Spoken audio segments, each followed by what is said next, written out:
don't need a Porsche Cayenne Coupe, but we're guessing you'd really like one. As the name suggests, this is a sportier-looking version of the standard Cayenne large SUV, and it's been re-engineered in this improved form with all the usual Porsche thoroughness. Plus, the improvements to cabin design are genuinely far-reaching. As before, it remains the very first large SUV coupe model the market's been offered, with handling that can really match the arresting looks that tend to be common in this segment. Porsche's Cayenne Coupe continues to redefine what a large SUV coupe model should be in this improved form. Here, we'll take a closer look. The Porsche Cayenne Coupe, launched in 2019, was originally billed as the answer to a question that no one was asking. That, at least, was according to the car magazines, and as is so often, they were wrong. Actually, quite a considerable number of well-heeled folk have been asking for a large luxury SUV with a sporting coupe-style look, and have been asking for it for well over 2 decades now. That's why BMW's X6, the car that started this trend, is now in its 3rd generation. Audi has its Q8, and Mercedes has sold us 2 generations of its GLE Coupe. By the end of this century's 2nd decade, Porsche wanted a slice of that action as well, hence the need for this Cayenne Coupe. You actually wonder why the brand didn't do this earlier than 2019. Since the turn of this century, its conventional Cayenne SUV has, after all, always been the most sporting model in the large SUV segment.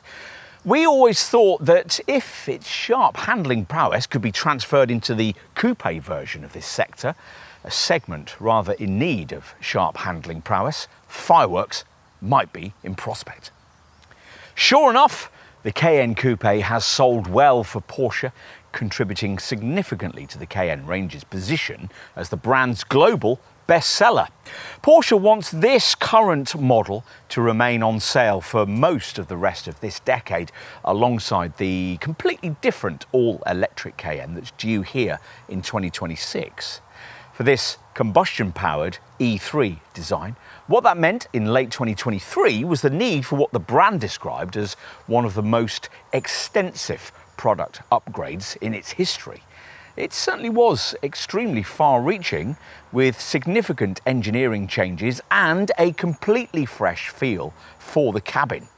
You can find out more about this kind of car by downloading the Car and Driving app. And if your interest is specifically in this Cayenne Coupe, you'll need to stay with us for the industry's most comprehensive review, the Car and Driving Road Test. You may not be surprised to hear that a Cayenne Coupe drives almost exactly like an ordinary Cayenne. Of course, the standard Cayenne isn't ordinary in the way that it hurls nearly 2.3 tonnes of Zuffenhausen real estate up the road, but Porsche reckons this sleeker-looking variant is even better because of its fractionally lower centre of gravity, though any difference, if there is any, is virtually impossible to detect on the public road anyway. As with the conventional car, the steering is on another level to what you get from large SUVs from most other brands, being meaty and direct. As before, some might easily jump to the lazy conclusion that this is simply a Zuffenhausen branded version of the premium SUV engineering package that's already brought us the most recent versions of Volkswagen Group rival models like the Audi Q8 and the Lamborghini Urus. The truth, though, is a little more complex than that. For sure, this Porsche shares much with its cousins, but there are also key differences. It's the only one of them to use that MLB chassis in a significantly shortened form, and the Cayenne has its own bespoke clutch-based four-wheel drive system that can send more torque rearwards more of the time. With all that understood, let's get to what's new with this updated model, starting with the 6-cylinder variants. The entry-level Cayenne Coupe's previous 2.9-litre V6 gets replaced by a twin-turbocharged 3-litre V6, generating 353 PS. That engine also forms the basis for 2 plug-in hybrid variants, where it's boosted by an electric motor powered by a 25.9 kilowatt-hour battery that's larger than the unit fitted previously. The Cayenne e-Hybrid Coupe puts out 470 PS, while the alternative Cayenne S e-Hybrid Coupe puts out 519. Both offer around 46 miles of EV driving range and get to 62 miles an hour in a fraction under 5 seconds. Both the V6 PHEV derivatives now feature a new electric brake booster that can take tyre temperature into account and adjust the ABS intervention as necessary, allowing for a smoother mix between friction and regenerative braking. To get the full fat Cayenne Coupe performance experience though, you need a V8 variant. As part of this update, the mid-range Cayenne S Coupe model, which previously used a V6, adopted the twin turbocharged 4-litre V8 unit familiar from Porsche's Panamera and the Lamborghini Urus. In a Cayenne S Coupe, this puts out 474 PS, powering the car to 62 miles an hour in just 4.7 seconds en route to a top speed of 170. That same V8 is also used in a 500 PS Cayenne GTS model, which improves those stats only marginally to 4.4 seconds and 171 miles an hour. That V8 features again in this flagship plug-in hybrid version, the Cayenne Turbo e-Hybrid Coupe, which puts out an enormous 739 PS with 950 Newton meters of torque. 0 to 62 miles an hour takes 3.7 seconds en route to 183. And that's just for the standard version. If you're one of those turbo e-hybrid coupe customers for whom too much is never enough, you'll want your car as specified here with Porsche's GT package, which makes this the fastest Cayenne of all time, making 62 miles an hour in a frantic 3.6 seconds en route to 190 miles an hour. It really is devastatingly quick. The GT package gets you Porsche ceramic composite brakes and a carbon fibre roof to save weight and lower the centre of gravity. Plus, GT-specific pivot bearings increase the camber on the front axle by minus 0.58 degrees, and in combination with wider front wheels enable an even more dynamic steering response in corners, higher overall steering precision, and notably enhanced cornering grip. Like the standard turbo e-hybrid, this top variant gets a raughty standard sports exhaust, though to avoid annoying local villagers, there's an electric drive mode setting which allows you to cruise through residential areas in near silence, which is rather cool. Most GT package customers will boost the asking price still further by adding 2 drive features that are also optional on other Cayenne Coupes. Rear axle steering, which turns the rear wheels the opposite way to the fronts through fast bends for extra stability, and PDCC, Porsche Dynamic Chassis Control, with its clever 48-volt adaptive anti-roll bar setup. Both things have been fitted here, and the sheer speed they allow you to carry through a set of fast bends is almost uncanny. No other large SUV can match this, though some enthusiasts might feel that PDCC and rear wheel steering detract a little from the purity of the driving experience. If this were a 911, we'd maybe see their point, but on a 2.7 tonne SUV with over 700 PS, we'll take all the driving aids we can get. On more accessible models across the Cayenne Coupe range, you'll find that the engineering changes made as part of this update aren't just about extra power. Every model now comes with bigger tyres, which can run at lower pressure, enhancing grip, and as a result, the handling of this Porsche even more emphatically sets the class standard. Ideally, you'd get a variant with the brand's 2-chamber air suspension system, which is optional on the Cayenne, the Cayenne S, and the base hybrid. As part of this update, that air suspension setup's been improved with special 2-valve shock absorbers, which have separate compression and rebound stages to improve cornering agility, reduce roll and pitch, and enhance ride comfort at urban speeds. It works in concert with the usual Cayenne drive modes, Sport, Sport Plus, and the rarely used Off-Road. And the PHEVs have e-power and hybrid settings too. That sloping roofline trims around 20mm from the height of a normal Cayenne, and to even things out, a few extra millimetres of length and width have been added here and there. The result to most eyes is much more elegant than either a BMW X6 or a Mercedes GLE Coupe. But then those cars are supposed to have an in-your-face demeanour. In a way, that's the point of them. A Cayenne Coupe doesn't bother with pavement theatrics of that kind, though it's equally style-conscious in its own slightly more mature way.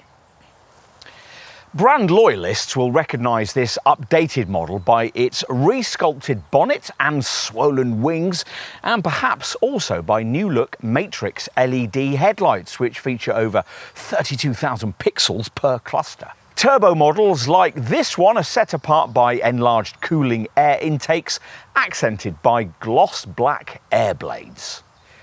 In profile, as with the Cayenne SUV, the sculpting of the rear wings creates a powerful set of haunches that visually urge the car forward. If you owned the earlier version of this Cayenne Coupe, you'll notice this updated model's smarter wheel designs, varying in size from 20 up to the huge 22-inch GT design rims that we've got here, which also feature yellow calipers.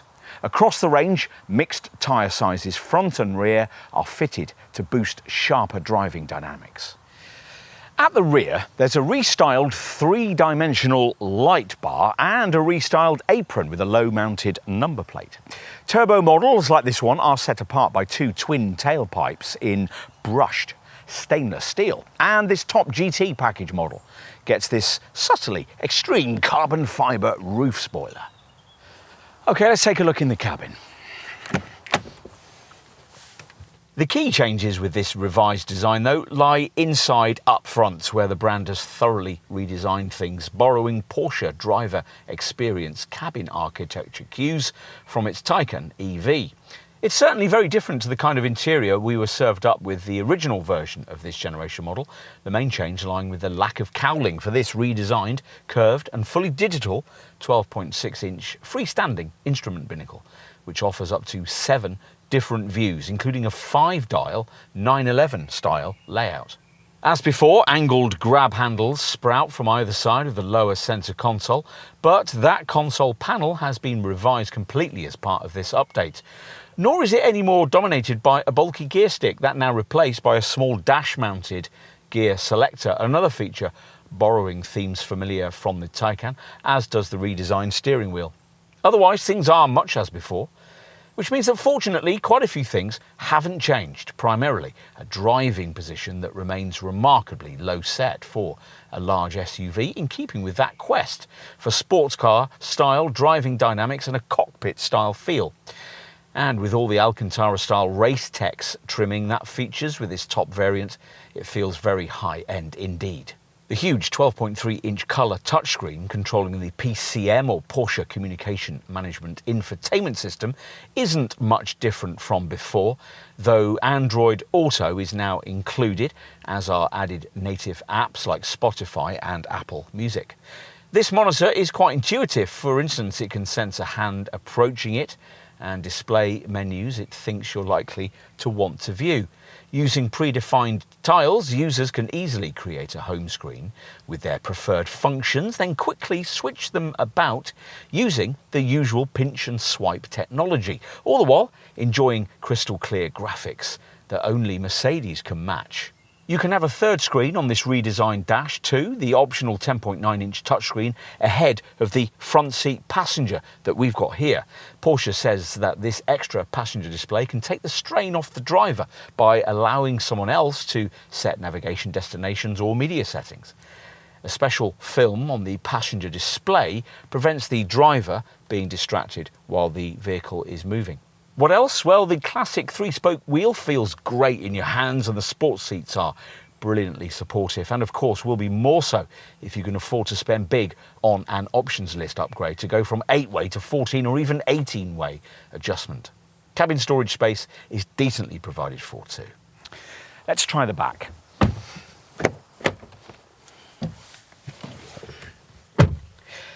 In the rear, the normal bench you'd get on the SUV model makes way for a couple of individual seats separated by a storage tray and a couple of cup holders.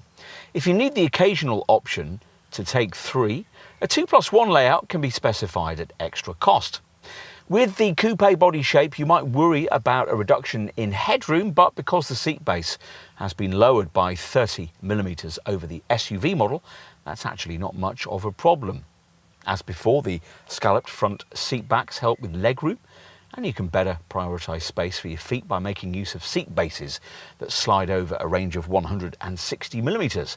The seat backs recline in 10 stages in 2-degree increments from 11 to 29 degrees for greater comfort on longer journeys, and the side windows feature standard heat insulating glass that reduces heat build-up in the passenger compartment. And boot space? Well, in conventionally engined models, that shrinks from 745 litres in the SUV body shape to 625 litres with this coupe version. We haven't got that here. With an e-hybrid variant like this one, the powered tailgate rises to reveal just 600 litres of capacity. At least it's easy to get stuff in, or at least it will be if you've got a Cayenne Coupe like this one with air suspension. Controls for that are provided on the right-hand cargo sidewall and allow you to select a lower load ride height setting, which is 40mm closer to the deck. There are no cargo sidewall catches to flatten the rear bench, but it does at least have a convenient 40-20-40 split, and once folded, frees up 1,540 litres with a conventionally engined Cayenne Coupe. With everything folded in this e-hybrid variant, there's 1,510 litres of space available.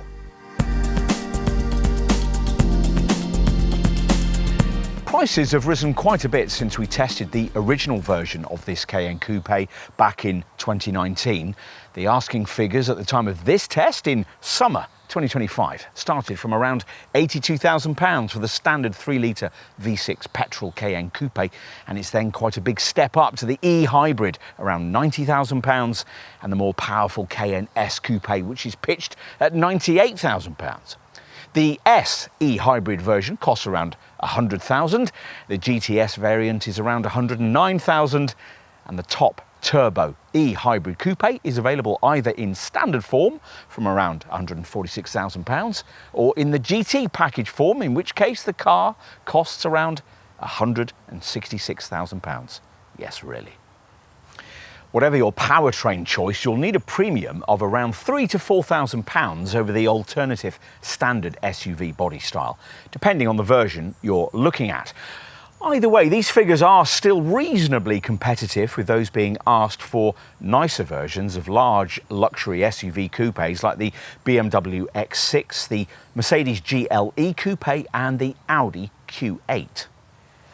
If, having considered all the alternatives, you decide that it is a Cayenne that you really want, then you're going to need to know just how generous Porsche has been with the standard spec. And we've mixed feelings here. The brand now includes comfort access keyless entry, a reversing camera, matrix LED headlights and Porsche active suspension management adaptive damping as standard. But you still have to pay extra for the roof rails, heated front seats and adaptive cruise control system that really ought to be standard on a luxury SUV of this price. At least the kit list's better than it used to be, as well as model-specific features like the PDK automatic gearbox and the active all-wheel drive system. The tally now runs to alloy wheels of at least 20 inches in size, an electrically powered tailgate, LED tail lamp clusters, tinted heat insulating glass, and of course auto headlamps and wipers. Inside there are part leather trimmed 8-way powered sports seats, plus you get dual zone climate control with pollen and carbon filters and cruise control with a speed limiter, while in addition the interior mirror, like the exterior ones, has auto dimming functionality. The multifunction steering wheel has buttons that activate the Porsche Communication Management infotainment setup, a 12.3-inch screen that comes complete with navigation, voice control, internet capability, Bluetooth phone connectivity and a 10-speaker, 150-watt DAB audio system.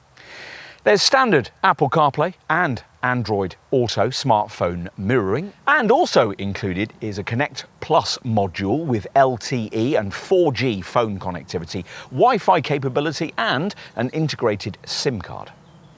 What about options? Well, we'll start with drive stuff. The key thing you'll need on this car, if only to preserve its residual value, is Porsche's adaptive air suspension system, which costs extra on the base Cayenne Coupe variant, plus the Cayenne S and base hybrid models. The other optional dynamic extra that most customers tend to add is the Sport Chrono package. This gives you launch control for F1 style getaways, a dash-top stopwatch and a steering wheel mounted mode switch for the various driving settings, in the centre of which is a sport response button that gives you a short-term blast of engine response that'll be useful in tight overtaking manoeuvres. On a mainstream model, you'll probably want to add this top variant's throaty sports exhaust system as well. Going further means adding the PDCC package, that's the Porsche Dynamic Chassis Control Sport Adaptive Anti-Roll Bar System that dramatically limits cornering body roll. You might also want the clever rear axle steering setup that at higher speeds sees the rear wheels steer slightly in the same direction as those at the front, while at lower parking level speeds they steer in the opposite direction. The result is extra cornering agility at speed and easier manoeuvring when parking.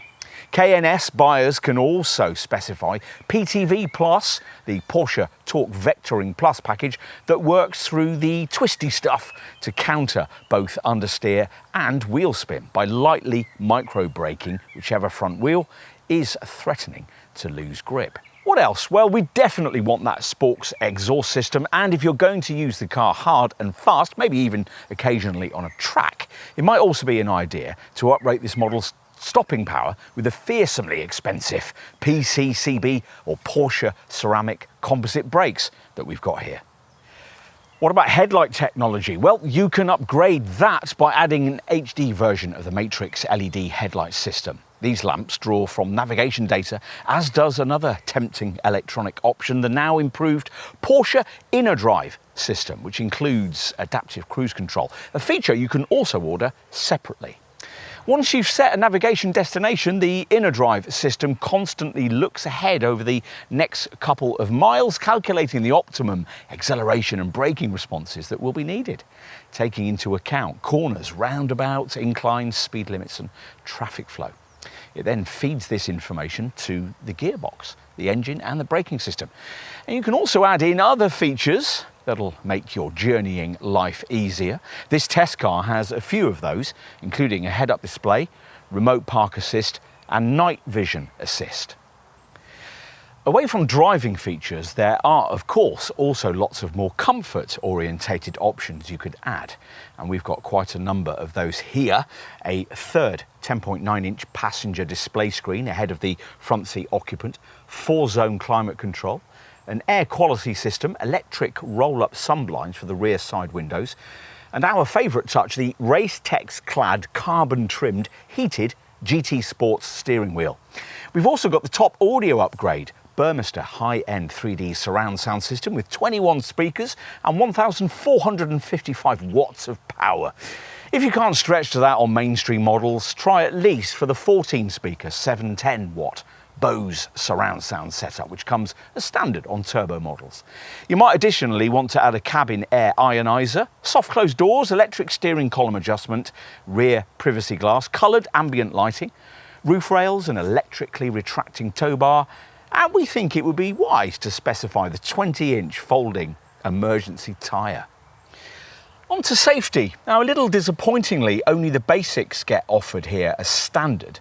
There's what Porsche calls warn and brake assist autonomous braking, plus lane keeping assist and traffic sign recognition. Pay extra for lane change assist, and you also get rear cross traffic alert, which alerts you to oncoming traffic when you're reversing, and exit warning, which alerts passengers about to open doors if there are oncoming vehicles.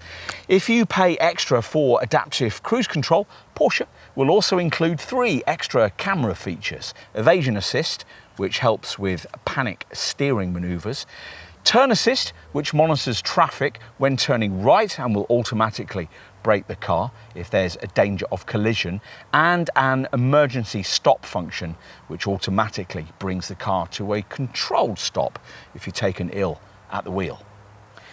Of course, All the more conventional safety stuff is also well covered. Every Cayenne features the POSIP, or Porsche Side Impact Protection System, that builds in side impact protection elements into the doors and includes thorax airbags integrated onto the side bolster of each front seat. There are also twin front, side and curtain airbags, plus a knee bag for the driver. Further rear side bags are optional, and both outer rear chairs have ISOFIX mounts, and you can add another at extra cost for the front seat. A decade or so back, the only thing that was green about large, fast SUVs was the colour they turned their passengers when hustled along twisty country roads. These days, though, things are somewhat different, though you shouldn't get your hopes up too high in that regard, especially with the unelectrified variants. The base V6 petrol Cayenne Coupe returns up to 26.3 mpg on the combined cycle, at up to 246 grams per kilometre of CO2, and of course things get steadily worse with the two conventional V8s. The Cayenne S Coupe is rated at up to 23.7 mpg and 274 grams per kilometre, while the Cayenne GTS Coupe is rated at up to 23.2 mpg and up to 277 grams per kilometre, which is why most customers opt for one of the PHEVs. If you're looking at the V6 versions, both the E-Hybrid and the SE Hybrid coupes manage 90 grams per kilometre, are WLTP rated at about 72 mpg and get 46 to 48 miles from their now larger 25.9 kilowatt-hour battery, though only 21.8 kilowatt-hours of it is actually usable. This top turbo E-Hybrid coupe model uses the same battery as the V6 PHEV models and delivers much the same EV range, around 45 miles, but its efficiency figures fall to bests of 110 grams per kilometre of CO2 and 59.4 mpg, or 57.4 mpg and 112 grams per kilometre in this GT package form. With all the latest Cayenne Coupe hybrids, the addition of a new 11 kilowatt onboard charger in place of the 7 kilowatt unit used before means that though the battery's larger, it's still quick to recharge and obviously much faster than the enormous battery needed in an EV would be. Here, the battery can be fully replenished in around 3.5 hours from a typical 7.4 kilowatt garage wall box, or 2.5 hours if you've got a 3-phase supply and an 11 kilowatt wall box. You'll need 4 hours when connected to a conventional household electrical outlet. As before, the Cayenne Hybrid Coupe also offers an e-charge mode, now improved. That'll charge up the battery up to 80% by the engine as you drive, but it's still a very inefficient way of doing it. What else? Well, across the Cayenne Coupe range, servicing won't be especially affordable. Porsche workshop visits never are. So you'll want to know that maintenance intervals across the range are every 20,000 miles or 2 years, depending which comes first. A more significant dealer visit will be needed at 4 years or 40,000 miles. Tyres and brake pads tend to be particularly expensive. Surprisingly, the company hasn't copied other brands in offering a range of prepaid servicing packages at point of purchase. But dealers do operate a fixed price servicing regime, so you'll always know exactly what work will be carried out and what it will cost. Insurance groupings won't be cheap. For the standard Cayenne Coupe variant, it's Group 45. For the E-Hybrid version, it's Group 49. All other Cayenne Coupes are rated at Group 50. As with all models in this segment, depreciation can be savage. The exact predicted figure after 3 years and 36,000 miles lies between 41 and 56%, with its top turbo E-Hybrid model predictably shedding most value and the E-Hybrid shedding least. And finally, let's touch on residual values. Included as part of the purchase is the usual 3-year warranty, though this one laudably doesn't come with any mileage limitations. Cayenne owners also get a 3-year breakdown recovery package, a 3-year paint warranty, and a 12-year anti-corrosion guarantee. If you buy one of the hybrid models, the battery pack comes with its own 8-year or 100,000 mile guarantee. Why is the motoring press so disparaging towards cars like this? Increasingly, people aspire to them just as much as to a Porsche 911 or a Ferrari 296. Ideally, of course, you'd have sports car and sports SUV. And if your oak-timbered garage was fortunate enough to accommodate both a Cayenne Coupe and a 911, we reckon your motoring life would be pretty well covered. The changes made to this improved model are significant and welcome, but they don't fundamentally change its core appeal. As before, the technology on offer here is awesome. Rear wheel steering, air suspension, anti-roll systems, and so on. But even if you don't stretch to it, you'll still get a car that dynamically redefines what's possible in this segment, just as Porsches always have.